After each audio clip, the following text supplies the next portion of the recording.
I actually flew a customer's plane, another NXT in Panama, and what impressed me about it was, first of all, it was an all-inclusive system. I felt like, when you have multiple systems in your airplane, there's a little inconsistency of, what's good, what's bad, looking at different numbers, and I liked it. And obviously the NXT is unusual that we have no visibility on the ground, and so when I learned that I could have the video right in front of me while I taxi instead of way out of the way, then I started asking a lot of questions. And the more I looked into the product, the more I found what I really think that I was looking for. Honestly, I sort of understood it when I saw it, but I didn't really appreciate it until I got my system literally weeks before Reno, opened the box, followed directions, had a little help, obviously. But when I was able to say, I want this here and I want this here, and things that are really kind of unusual to most pilots, but for what I do at Reno, they were exactly what I needed. And what people must understand at Reno is that you cannot take your eyes inside the cockpit. And a veteran racer taught me early on that don't look at your instruments. You don't scan when you're air racing, because if you miss something, you're either going to miss a pylon, you're going to go wide, you're going to roll too much, you're going to kill yourself. And so you go through this routine. You have a list of items you check, and so you have about 6 main things. So, okay, oil temp, green. Okay, pressure. And literally you go through this routine. So about every 2 pylons you're going through the same scan, but you only get a chance to see one. And literally I have looked down at one that is perfect and another one that's gone, and 3 more looks later I realize, because you're whack.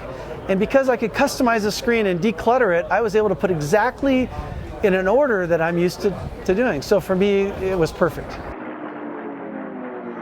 Basically, I don't like to read, so considering I did look up one thing in the manual.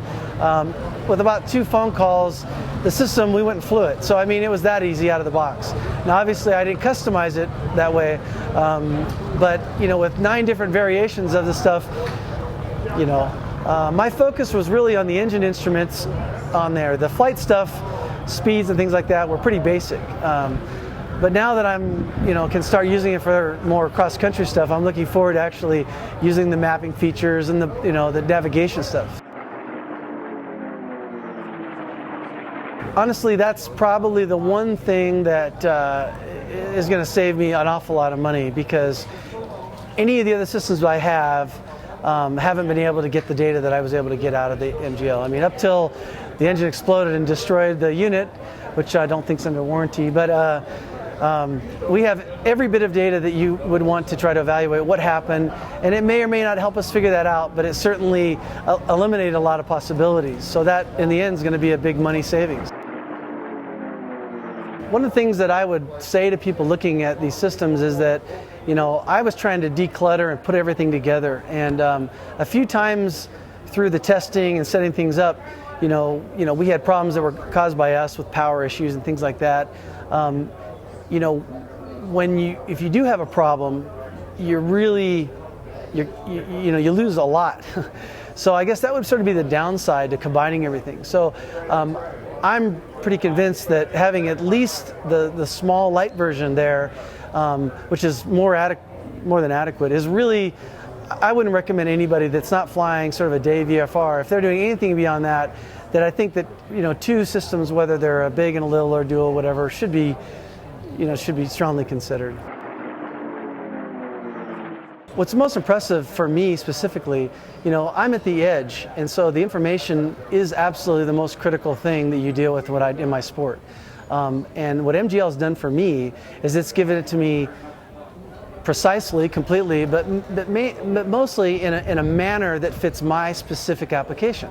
And I can see how this would work beautifully whether I build an RV for cross country, an IFR airplane, or an air racer. The flexibility is what's the best part of the product.